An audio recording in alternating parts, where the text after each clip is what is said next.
ಸ್ನೇಹಿತರೆ, ಆಟೋ ಚಾಲಕರೊಬ್ಬರ ಮೇಲೆ ತನ್ನ ಸ್ಕೂಟರಿಗೆ ಆಟೋ ತಾಕಿತು ಎಂಬ ಕ್ಷುಲ್ಲಕ ಕಾರಣಕ್ಕೆ ಚಪ್ಪಲಿಯಿಂದ ಹೊಡೆದು ಅವಮಾನಿಸಿದ್ದ ಅನ್ಯ ರಾಜ್ಯದ ಯುವತಿ. ಆಟೋ ಚಾಲಕರು ಆಕೆಯ ದಬ್ಬಾಳಿಕೆಯನ್ನು ವಿಡಿಯೋ ಮಾಡುತ್ತಿದ್ದಾಗ ಆ ವಿಡಿಯೋ ಯಾಕೆ ಮಾಡ್ತೀಯಾ ಅಂತೇಳಿ ಮತ್ತಷ್ಟು ಹೊಡೆದಿರ್ತಾಳೆ ಆಕೆಯ ಮೇಲೆ FIR ಕೂಡ ದಾಖಲಾಗಿತ್ತು. ಪೊಲೀಸರು ಒಂದು ಸಾಮಾನ್ಯ ಸ್ಟೇಷನ್ ಬೇಲ್ ಮೇಲೆ ಆಕೆಯನ್ನು ಬಿಡುಗಡೆ ಮಾಡಿರ್ತಾರೆ. ನಂತರ ಆಕೆಯನ್ನು ಆಟೋ ಚಾಲಕರು ಎಲ್ಲಿಂದನೂ ಹುಡುಕಿ ಕರ್ಕೊಂಬಂದು ಕ್ಷಮೆ ಕೂಡ ಕೇಳಿಸಿದ್ದಾರೆ. ಕಾಲಿಗೆ ಬಿದ್ದು ಕ್ಷಮೆ ಕೇಳ್ಕೊಂಡಿದ್ದಾಳೆ, ನಾನು ಮತ್ತೆ ಈ ರೀತಿ ಮಾಡಲ್ಲ ಅಂತೇಳಿ ಆಕೆಯ ಬಾಯಿಂದ ಕನ್ನಡ ಮಾತಾಡಿಸಿರ್ತಾರೆ ಕೂಡ. ನಂತರ ಶ್ಲಾಘನೀಯವಾದಂಥ ವಿಚಾರನೇ. ಇತ್ತೀಚಿನ ದಿನಗಳಲ್ಲಿ ಹೊಟ್ಟೆಪಾಡಿಗಾಗಿ ಕನ್ನಡ ನಾಡಿಗೆ ಬರುತ್ತಿರುವ ಅನ್ಯ ಭಾಷಿಗರು ಕನ್ನಡಿಗರ ವಿರುದ್ಧ ದಬ್ಬಾಳಿಕೆ ಮಾಡುತ್ತಿರುವುದು ಹಾಗೂ ಹಲ್ಲೆ ನಡೆಸುತ್ತಿರುವುದು ಅಕ್ಷಮ್ಯ ಅಪರಾಧವಾಗಿರುತ್ತದೆ. ಕನ್ನಡ ನಾಡಿನಲ್ಲಿ ಕನ್ನಡಿಗನೇ ಸಾರ್ವಭೌಮ ಎಂಬ ಹೆಗ್ಗಳಿಕೆ ಕೇವಲ ಪುಸ್ತಕಗಳಲ್ಲಿ ಹುದುಗಿ ಹೋಗಬಾರದು. ಕನ್ನಡ ಪರ ಹೋರಾಟಕ್ಕೆ ಪ್ರತಿ ಬಾರಿಯೂ ಯಾರಾದರೂ ಮುಂದಾಳತ್ವ ವಹಿಸಲಿ ಎಂಬ ನೀರಸತನವೇ ಇದಕ್ಕೆ ಸಾಕ್ಷಿಯಾಗಿದೆ. ಪ್ರತಿಯೊಬ್ಬ ಕನ್ನಡಿಗನೂ ಇಲ್ಲಿ ಸಾರ್ವಭೌಮನೇ. ಕನ್ನಡ ನಾಡಿಗೆ ಹಿರಿಮೆ ತಂದುಕೊಟ್ಟ ಕನ್ನಡ ನಾಡನ್ನು ಅನ್ಯ ರಾಜ್ಯಗಳು ಉತ್ತರ ಭಾರತದ ಕಡೆಗೂ ಹಬ್ಬಿಸಿ ಬೆಳೆಸಿದ ಇಮ್ಮಡಿ ಪುಲಿಕೇಶಿಯಂತಾಗಬೇಕಾಗಿದೆ. ಕಳೆದ ತಿಂಗಳು ಅವನ್ಯಾರು ಉತ್ತರ ಭಾರತದಿಂದ ಬಂದಿದ್ದ ಜವಾನ, ಮೊನ್ನೆ ತಮಿಳು ನಟ ಕಮಲ ಹಾಸನ್, ಈಗ ಈಕೆ ಉತ್ತರ ಭಾರತದ ಕಿಡಿಗೇಡಿ ಯುವತಿ. ಸರ್ಕಾರವೇ ಇಂತಹ ಘಟನೆಗಳಿಗೆ ಮುಕ್ತಾಯ ಹಾಡಬೇಕಾಗಿದೆ. ಕನ್ನಡಿಗರಿಗೆ ಎಲ್ಲರಿಗೂ ಕ್ಷಮೆ ಹೇಳ್ತೀನಿ.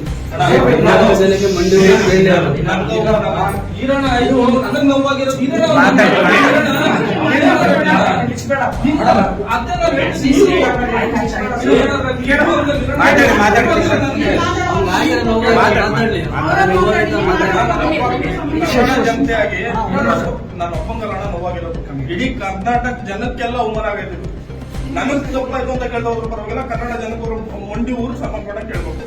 ಅದ್ರಲ್ಲೂ ನಮ್ಮ ಆಟೋ ಚಾಲಕರು ಅನ್ನೋದಕ್ಕಿಂತ ಹೆಚ್ಚಾಗಿ ಎನಿ ಒಂದು ಡ್ರೈವರ್ಗೆ ಅವ್ರು ಸಮರ್ಪಣೆ ಕೇಳ್ಬೇಕು. ಕನ್ನಡ ಜನಕ್ಕೆ, ಕನ್ನಡ ಭಾಷೆಗೆ, ಕರ್ನಾಟಕದಲ್ಲಿರೋ ಡ್ರೈವರ್ಸಿಗೆ ಅವ್ರು ಸಮರ್ಪಣೆ ಮಂಡಿ ಊರು ಕೇಳ್ಬೇಕಣ್ಣ. ಮೇಡಮ್, ಎಲ್ಲಾ ಕನ್ನಡಿಗರು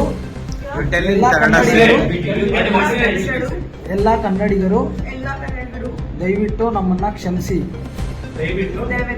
ನಮ್ಮನ್ನು ಕ್ಷಮಿಸಿ. ಎಲ್ಲರಿಗೂ, ಎಲ್ಲಾ ಡ್ರೈವರ್ಸ್ಗಳಿಗೂ,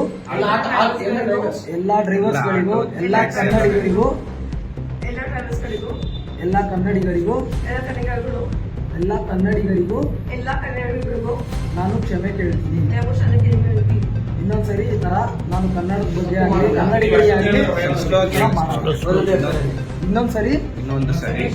ಇನ್ನೊಂದು ಸರಿ ಕನ್ನಡಿಗರಿಗೆ ಕರ್ನಾಟಕದ ಬಗ್ಗೆ ನಾನು ಈ ತರ ಮಾತಾಡಲ್ಲ.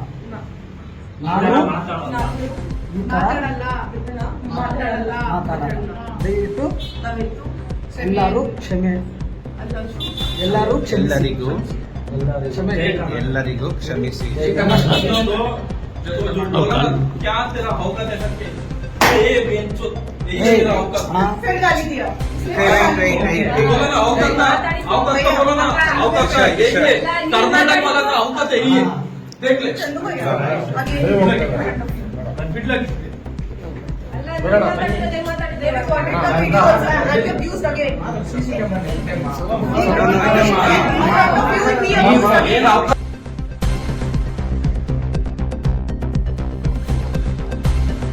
ಪ್ರತಿದಿನ, ಪ್ರತಿ ಕ್ಷಣ ACB ನ್ಯೂಸ್ ನಿಮ್ಮೊಂದಿಗೆ.